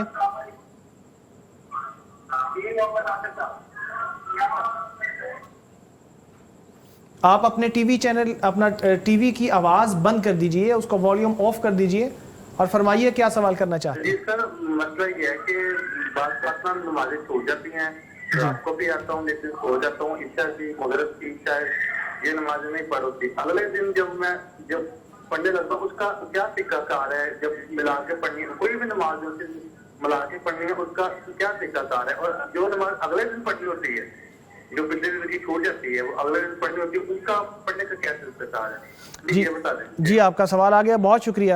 جی مفتی صاحب فرمائیے. پہلی بات تو یہ ہے کہ کوئی صورت ہے نہیں جس میں ہم نماز کو مؤخر کر دیں اور اگلے دن پڑھیں, یہ شرعاً اس کی بالکل اجازت نہیں ہے. ٹھیک. ایک بندہ ہے سویا رہ گیا ہے, وہ بعد میں اٹھائے, ٹھیک ہے اس کی نماز رہ گئی, عشاء کی رہ گئی, مغرب کی رہ گئی یا فجر کی رہ گئی, وہ پڑھ لے گا, جب اٹھے گا وہی اس کا وقت ہے, یا نماز ہی اس کو یاد نہ تھی. ٹھیک. تو یہ 2 صورتیں تو ہے جو سمجھ میں آنے والی ہے, اور حدیث میں بھی ایسے ہی ہے. باقی جو یہ بتاتے ہیں کہ نماز رہ جاتی ہے, مثلا ظہر کی رہ گئی, اب یہ رہ جانا جو ہے نا یہ اس کی گنجائش نہیں ہے. کیوں رہ گئی؟ آپ سو رہے تھے یا آپ جو ہے نا آپ کو یاد نہیں تھی نماز, تو تو اگر یہ 2 صورتیں ہیں ٹھیک ہے، جب یاد آئے گی یہ نماز آپ پڑھ لیں۔ صحیح۔ پھر یہ کہ جیسے ہی یاد آ جائے، آپ جاگ اٹھے یا آپ کو وقت ملے، آپ نے اسی وقت یہ نماز پڑھنی ہے۔ یہ نہیں ہے کہ آپ نے اس نماز کو مؤخر کر کے اگلے دن کے ظہر کے ساتھ، آج کے دن کی ظہر کی نماز رہ گئی تو آپ نے اس کو پڑھنا ہے اگلے دن کے ظہر کے ساتھ، نہیں، یہ حدیث میں نہیں آیا ہے۔ یہ غلط فہمی ہے لوگوں کی کہ آج عصر کی رہ گئی ہے تو اب میں نے مغرب کے بعد، عشاء کے بعد، فجر کے بعد، ظہر کے بعد نہیں پڑھنی، بلکہ عصر کے ساتھ جا کے پڑھنی ہے۔ یہ تصور ہی غلط ہے۔ لہذا نمازوں کو بر وقت ادا کیا جائے، کیونکہ نمازوں کی پابندی اور نمازوں کی ادائیگی اللہ سبحانہ و تعالیٰ نے اس کی ادائیگی مقرر کی ہے اوقات میں، کہ ان اوقات کے اندر اس کی ادائیگی کرنی ہے۔ ہاں عذر ہے، وہ عذر شرعی، اس کے اندر تاخیر ہو سکتی ہے، باقی جو ہے نا کوئی صورت ایسی ہے نہیں کہ ہم اپنی مرضی سے اس کے لیے کوئی وقت مقرر کر دیں کہ ٹھیک ہے میں بعد میں پڑھ لوں گا، یہ نہیں۔ اور وہ جو بھائی ہمارے کہہ رہے تھے نا کہ میں گھر آتا ہوں تو بعد دفعہ میں سو جاتا ہوں تو مغرب رہ جاتی ہے، عشاء رہ جاتی ہے، تو یہ کاروبار کوئی عذر نہیں ہے شرعی کہ کاروبار کی وجہ سے آپ نے نماز چھوڑی یا پھر آپ گھر پہنچے تو آپ تھکے ہوئے تھے تو آپ سو گئے، تو یہ آپ کا شرعی عذر نماز چھوڑنے کا نہیں ہے۔ اللہ کے نبی صلی اللہ علیہ وسلم تو میدان جہاد میں بھی نماز پڑھائی ہے جبکہ جنگ ہو رہی ہوتی تھی، جنگ کے دوران بھی نماز کی چھٹی نہیں ہے۔ بیمار آدمی کو حکم ہے کہ اگر وہ کھڑا بھی نہیں ہو سکتا تو بیٹھ کے پڑھے، بیٹھ بھی نہیں سکتا تو لیٹ کر پڑھے۔ تو جب ایک بیمار آدمی جس کے پاس عذر موجود ہے اس کو بھی نماز کی چھٹی نہیں ہے تو بندہ کاروبار سے آئے تھکا ہوا، میں چلو کل پڑھ لوں گا، یہ تو کوئی عذر ہے ہی نہیں ہے۔ جیسا کہ مفتی صاحب نے فرمایا کہ یہ بڑا کبیرہ گناہ ہے کہ نماز کو جان بوجھ کر چھوڑ دینا۔ صحابہ کرام ایک نماز کو چھوڑنا بھی کفر سمجھتے تھے، اور اگر کسی عذر کی وجہ سے رہ گئی ہے، جیسے مفتی صاحب نے کہا کہ سویا تھا، نہیں کسی نے جگایا، نہیں جاگ آئی، بھول گیا، کام میں ایسا مصروف یاد ہی نہیں رہا، تو جیسے یاد آئے فوری پڑھے، فوراً پڑھ لے۔ ان سوال کا ایک حصہ یہ تھا کہ 2 نمازوں کو جمع کرنے کا طریقہ بھی بتا دیں تو مفتی صاحب آپ فرمائیں۔ جی، اس سے پہلے میں تھوڑی سی یہ بات عرض کرتا چلوں کہ اگر یہ نبی صلی اللہ علیہ وسلم نے سہولت دی ہے کہ اگر کوئی شخص کبھی اس کو بڑی نیند آئی ہوئی ہے، اس کو پتہ نہیں چل رہا میں کیا کہہ رہا ہوں، تو آپ نے فرمایا کہ وہ سو جائے اور پھر اٹھ کے نماز پڑھے۔ اس کا مطلب یہ ہے کہ یہ سہولت کبھی ہے اور اس صورت میں ہے جب آپ کا نیند پہ کوئی اختیار ہی نہ ہو، بے اختیار نیند آتی جا رہی ہے، کیونکہ نبی صلی اللہ علیہ وسلم نے اس میں یہ بھی فرمایا یہ نہ ہو کہ وہ اپنے لیے دعائیں مانگتے مانگتے بد دعائیں مانگ لے، یعنی الفاظ ایسے کہہ دے، کیونکہ نماز میں یہ تو ضروری ہے نا کہ بندہ اللہ سے ملاقات کر رہا ہے، اس کو پتہ ہی نہ ہو کہ میں کیا رہا ہوں تو ملاقات نہیں ہوگی۔ تو یہ ایک چیز ہے، اس کو ضرور اپنے پیش نظر رکھنا چاہیے۔ اور دوسرا جو جمع بین الصلاتین کی بات انہوں نے کی، وہ اس صورت میں ٹھیک ہے، اس میں بھی نبی صلی اللہ علیہ وسلم نے جو مدینہ میں جمع کیا بغیر خوف اور مطر کے، اس میں یہ لفظ ہیں کہ اپنی امت پہ مشکل نہ ڈالیں، یعنی کبھی ایسی صورت پیش آ جائے تو ان کے سامنے دلیل ہو کہ اپنے شہر میں بھی، اپنے علاقے میں بھی آپ جمع کر سکتے ہیں۔ اور جمع کی صورت یہ ہوتی ہے صرف ظہر اور عصر کو جمع کر سکتے ہیں، اسی طرح مغرب اور عشاء کو جمع کر سکتے ہیں، صرف ان دو، ان دو، نہ فجر کو ظہر کے ساتھ جمع کر سکتے ہیں، نہ عشاء کو فجر کے ساتھ جمع کر سکتے ہیں، نہ عصر کو مغرب کے ساتھ جمع کر سکتے ہیں۔ ٹھیک ہو، اور پانچوں نمازیں تو بالکل بھی جمع نہیں کر سکتے۔ الحمدللہ۔ یہ تھوڑی سی بات میں یہ بھی میں کالر لیتے ہیں، اس کے بعد پھر آپ کی بات کی طرف آئیں گے۔ السلام علیکم۔ وعلیکم السلام، سیف اللہ صاحب بات کر رہا ہوں سیالکوٹ سے۔ جی اہلاً و سہلاً، فرمائیے کیا پوچھنا چاہیں گے؟ میرا سر سب سے پہلے تو آپ سب لوگوں کو السلام علیکم ورحمۃ اللہ وبرکاتہ۔ وعلیکم السلام ورحمۃ اللہ وبرکاتہ۔ بہت شکریہ آپ کی محبت کا۔ جی، اور سر میرا سوال یہ ہے کہ میں اور میرا دوست جو ہے نا لوڈر چلاتے ہیں، تو دوپہر کو کسی ٹائم کھانا زیادہ تر ہمیں اکٹھا ہوٹل پہ کھانا پڑتا ہے، جی تو میں نا روٹی جب توڑتا ہوں تو یہ جو دایاں ہاتھ ہے اس سے توڑتا ہوں، اس کا دوسرا یہ جو بایاں ہاتھ ہے روٹی کو نہیں نکالتا، تو وہ بار بار مجھے ٹوکتا ہے اس بات پہ کہ یہ کھانا صحیح نہیں کھاتا، دونوں ہاتھوں سے روٹی توڑنی چاہیے۔ میں ذرا مفتی صاحب یہ کنفرم کرنا چاہتا تھا جی، اس کے بارے میں ذرا بتا دیں مجھے۔ جی بہت شکریہ، آپ کا سوال لیتے ہیں مفتی صاحب سے۔ مفتی صاحب فرمائیے۔ یہ تو کوئی کسی بھی میرے علم میں تو ایسی کوئی حدیث نہیں ہے کہ دائیں ہاتھ سے روٹی کھائیں یا دونوں ہاتھوں سے کھائیں، کوئی تکلف کی ضرورت نہیں۔ اگر دائیں ہاتھ سے روٹی کھاتا تو بہت بہترین ہے کہ اللہ کے نبی صلی اللہ علیہ وسلم دائیں ہاتھ سے ہی کھانا کھاتے تھے، تو دائیں ہاتھ سے کھاتا تو بالکل ٹھیک ہے۔ اور اگر بائیں ہاتھ کو روٹی توڑتے وقت ضرورت پڑ جائے ساتھ لگانے کی تو لگا رہے، اور اگر وہ دائیں ہاتھ سے توڑنے میں آسانی محسوس کرتا ہے تو پھر تو کوئی حرج ہی نہیں ہے. صحیح. دائیں ہاتھ سے کھانا ہے, دائیں ہاتھ سے پینا ہے, مشروب لینا ہے, دینا ہے, دائیں ہاتھ استعمال کرنا ہے. تو اللہ کے نبی صلی اللہ علیہ وسلم نے باقاعدہ ہاتھ عمر بن سلمہ کو کہا تھا غالباً یا عمر بن سلمہ کہ کل بیمینک وکل مما یلیک, کہ دائیں ہاتھ سے کھاؤ اور اپنے سامنے سے کھاؤ. تو بسم اللہ پڑھ کے سامنے سے کھائیں, دائیں ہاتھ سے کھائیں. اگر بائیں ہاتھ کی ضرورت پیش آ جائے, مثلا بوٹی کھانی ہے, اس کو ہڈی پکڑ کے کھانی ہے, دونوں ہاتھ لگائیں, کوئی حرج نہیں ہے. اور اگر ایک ہاتھ سے کھانا آسانی ہے, کوئی چیز کھا رہے ہیں آپ چمچ کے ساتھ, کوئی یا روٹی کھا رہے ہیں, دائیں ہاتھ سے کھاتے جائیں, کوئی ممانعت نہیں ہے. تو بائیں ہاتھ استعمال کریں بوقت ضرورت یا نہ کریں, اس کی کوئی ممانعت نہیں ہے. صحیح, جزاک اللہ خیر. آپ کچھ فرمانا چاہ رہے تھے, میں تھوڑا سا اضافہ بھی کر دوں اس میں کہ عام طور پہ عوام میں نے بہت سنا ہے کہ بھئی 3 انگلیوں سے کھانا کھانا چاہیے. اس کی حقیقت بھی بتا دیجیے اور آپ جو فرمانا چاہ رہے ہیں وہ بھی فرمائیے. ہاں جی, کل بیمینک, اللہ کے نبی صلی اللہ علیہ وسلم نے بتا دیا کہ دائیں ہاتھ کے ساتھ کھاؤ. تو اصل کھانے کے لیے, پینے کے لیے تو دائیں ہاتھ ہی ہم استعمال کریں گے. ٹھیک. اور یہ بائیں ہاتھ جو ہے یہ بوقت ضرورت ہے. تو یہ جو بھائی کر رہے ہیں کہ صرف دائیں ہاتھ کے ساتھ کھاتے ہیں, روٹی بھی اسی کے ساتھ ہی توڑتے ہیں, تو یہ اصل پر عمل کر رہے ہیں اور اچھا کر رہے ہیں. دوسروں کو نہیں تنگ کر رہے, نہیں چاہیے دوسروں کو کہ ان کو تنگ کرے کہ یار دونوں ہاتھوں سے کھائیں. جی. اور یہ 3 انگلیوں کے ساتھ کھانا جو ہے یہ ٹھیک ہے, لیکن یہ ان چیزوں کے متعلق ہے کہ جو صرف 3 انگلیوں کے ساتھ ہی بندہ اس کو کھا سکتا ہے. مثلا بندے نے کوئی کھجور ہے, انگور ہے, کوئی ایسی اور چیز ہے, اٹھانا ہے تو 3 انگلیوں کے ساتھ اٹھاؤ. 5 انگلیوں کے ساتھ اٹھانا یہ حرص اور اسی طرح بہت زیادہ ایک پیٹو ہونے کی ایک نشان. تو وہ 3 انگلیاں استعمال کریں ٹھیک ہے, لیکن بعض کھانے ایسے ہوتے ہیں اس کے لیے, مثلا چاول بندہ کھا رہا ہے اور ہاتھ سے کھا رہا ہے تو وہ 3 انگلیوں کے سے نہیں کھا سکتا. تو وہ کھانے والے تو سٹک سے بھی کھاتے ہیں مفتی صاحب, اس کے لیے پریکٹس چاہیے بچپن سے. بالکل ایسے اس کے لیے پھر کیا 5 انگلیاں استعمال کر سکتے. ٹھیک ہے. جی ٹھیک, جزاک اللہ خیر. ہمارے ساتھ ایک اور کالر ہیں. السلام علیکم. عبداللہ صاحب ویلکم, فرمائیے کیا پوچھنا چاہیں گے. وعلیکم السلام. مفتی صاحب سے میرا سوال یہ ہے کہ لفظی نماز میں, لفظی تہجد میں یا سنتوں میں یا فرض نماز میں تشہد میں جو مضمون دعائیں کرتا ہے بندہ, تو اس میں کچھ دیر رک کے جاناتی طور پر یا تصوراتی طور پر ڈگری دل میں, پنجابی میں یا اردو میں دعائیں کر سکتا ہے بندہ. جی بہت شکریہ, سوال آ گیا ہے آپ کا, مفتی صاحب سے پوچھتے ہیں, آپ فرمائیے. جی ایسا ہے کہ ہمارے جو شیوخ ہیں اس دور کے, ان میں سے بہت سارے شیوخ نے اس بات کی اجازت دی ہے کہ بندہ اپنی زبان میں دعا کر سکتا ہے باقاعدہ.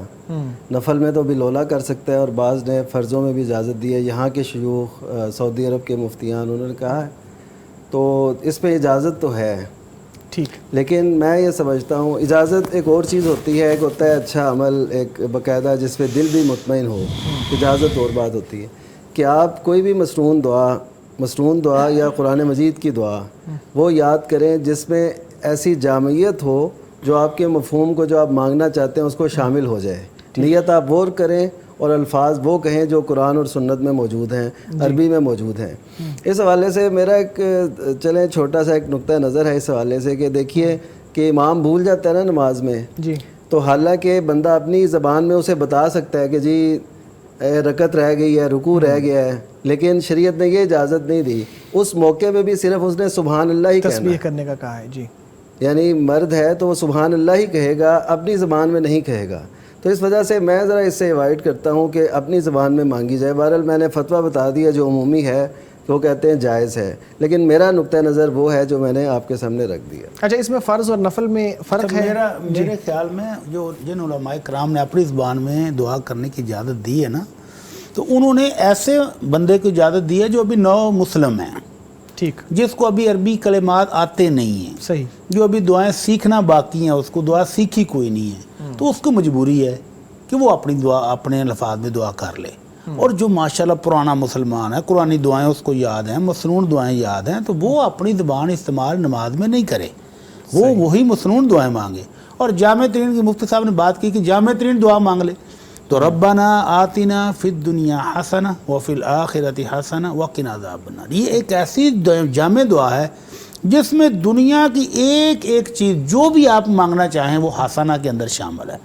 شادی کرنی ہے، گاڑی لینی ہے، گھر خریدنا ہے، فلاں فلاں فلاں جو بھی مانگے، اور آخرت کی جو چیز بھی مانگنی وہ بھی حسنہ میں شامل ہے. تو آپ نے جس چیز کے لیے بھی دعا کرنی یہی دعا ایک ہی یاد کر لیں کافی ہو جائے گی. ٹھیک. ہاں جی. اچھا جی، میں بھی کچھ جی فرمائیے. اضافہ کر دوں. اہل علم بتا رہے ہیں، آپ شیخین کے درمیان بیٹھے ہیں اور شیخ ہیں ماشاءاللہ، فرمائیے.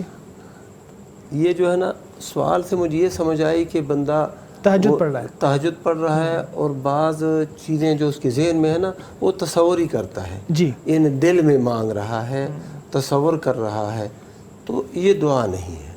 ٹھیک. وہ صرف تصور ہے، خیال ہے.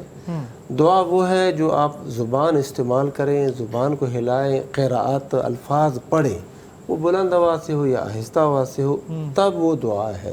وہ باقی تو ایک خیال ہے جو آپ کر رہے ہیں، فکر ہے، تو اس کو دعا نہیں کہہ سکتے.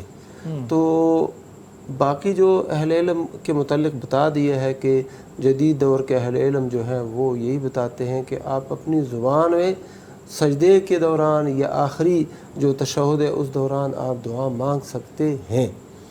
تو یعنی انہوں نے مطلقاً نہیں بتا دیا ہے، جو بتاتے ہیں مطلقاً نہیں بتا دیا ہے کہ وہ قادر ہے، قادر نہیں ہے. لیکن ایک بندہ کہتا ہے میں نے شادی کرنی ہے اور فلاں جگہ میں کرنی ہے، اس کی عربی اس کو آتی نہیں، تو اب وہ مانگے دعا اپنی زبان میں. تو آپ فتویٰ بھی ٹھیک دے رہے ہیں اور مثال بھی. جی. اچھا جی، دوسرا مسئلہ یہ ہے کہ جو شیخ صاحب نے نا ممانعت کے لیے ایک دلیل پیش فرمائی کہ دیکھو نماز امام کو غلطی لگ جاتی ہے جی تو مقتدیوں کو حکم ہے کہ سبحان اللہ کہیں. جی. اچھا سبحان اللہ یہ تو متعین ہو گیا ہے ٹھیک ہے کہ جیسے ہی پیچھے سے آواز آئے گی سبحان اللہ، یہ امام صاحب کو سمجھ آ جائے گی کہ گڑبڑ ہو گئی ہے، قرات کے اندر یا سجدے کے اندر یا کسی بھی مرحلے میں غلطی ہو گئی ہے، تو اس کو یاد آ جائے گا. تو ایک بات ہو گئی. دوسری بات یہ ہے کہ پیچھے مقتدی ہو سکتا ہے یہ امام ان کی زبان ہی نہ سمجھتا ہو، وہ کہیں کہ وہ پیچھے نماز پڑھنے والے وہ انگلش زبان ہے ان کی، اور پیچھے جو بندہ جو نماز پڑھا رہا ہے وہ اس کی دوسری زبان ہے. تو اب وہ کیا بتائے گا، کیا کرو کیا نہ کرو. سبحان اللہ ایسا لفظ ہے کہ سمجھ آ جاتی ہے سب کو کہ کیا ہو گیا ہے. ایک بات. باقی دعا کے متعلق یہ ہے کہ فجتہدوا فی الدعاء، سجدے کے دوران تم دعا مانگو اور خوب محنت کرو، تو یہ زیادہ لائق ہے اس کی کہ تمہاری دعا قبول کی جائے. اور تشہد آخری تشہد میں دعا مانگنے کی ترغیب آئی ہے، وہاں پر الفاظ کی تعین نہیں آئی ہے کہ آپ نے یہی کہنا ہے دوسرا نہیں. یہاں پر الفاظ متعین ہو گئے ہیں کہ آپ نے سبحان اللہ ہی کہنا ہے اور بس. لہٰذا یہاں سے اس کے لیے استدلال کرنا محل نظر ہے. صحیح. دیکھیں نا مطلب مزہ آتا ہے اس طرح کے مختلف جو حدیث مبارکہ ہیں. ایک بات میں ایک بات میں اور بھی عرض کرنا چاہتا ہوں کہ جس شخص کو نیند آ رہی ہے وہ سو جائے. نہیں، حدیث میں یہ ہے کہ جب ایک بندہ نماز پڑھنے لگا ہے اور اس کو اونگ آ رہی ہے، اللہ کے نبی صلی اللہ علیہ وسلم نے فرمایا فَلْيَرْقُدْ، یہ سو جائے. یہ نہیں ہے کہ وہ یار میں نے نیند آ رہی ہے تو میں سو جاؤں، پتہ نہیں نماز کی نہیں. آپ اپنی بیوی کے ساتھ باتیں کر سکتے ہیں، کھانا کھا سکتے ہیں، اور اسی طرح فون پہ باتیں بھی کر سکتے ہیں. کتنی دیر کے لیے آپ فیس بک دیکھتے رہیں گے اور کہتے ہیں یار نیند آ رہی ہے میں نماز نہیں پڑھ سکتا. پہلے سے آپ فیصلہ نہیں کر سکتے، نماز شروع کریں.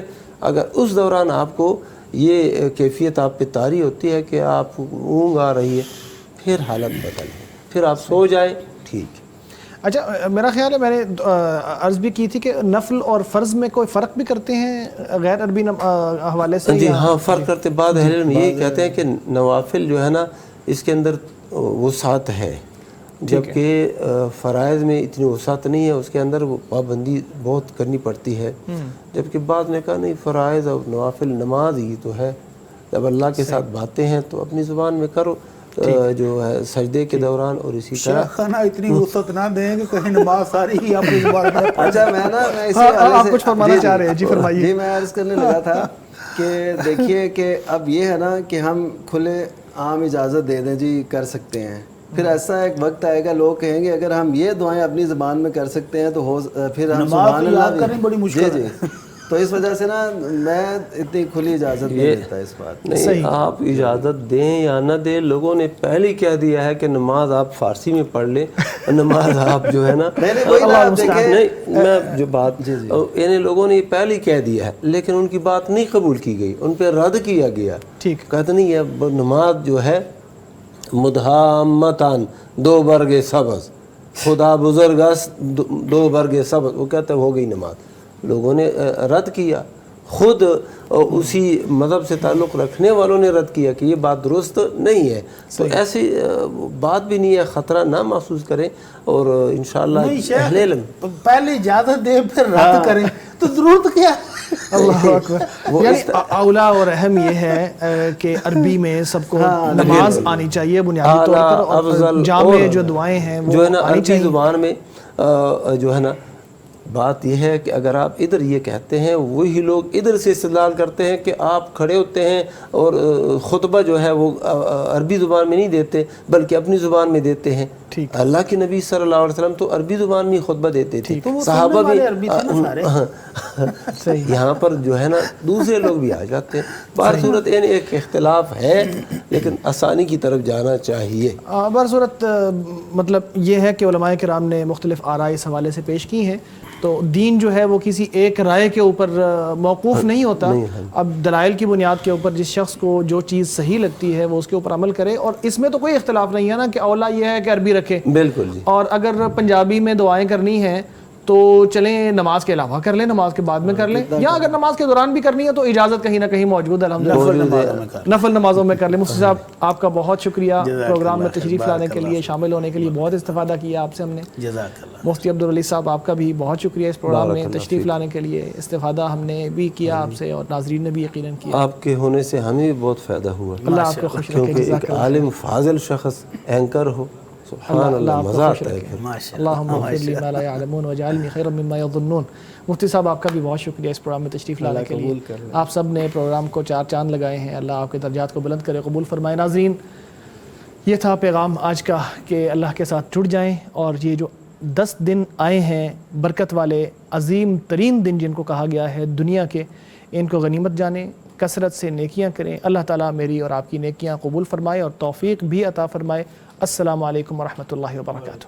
لبیک اللہم لبیک، حرم کی مقدس فضاؤں میں گم ہوں میں، جنت کی ٹھنڈی ہواؤں میں گم ہوں. حرم کی مقدس فضاؤں میں گم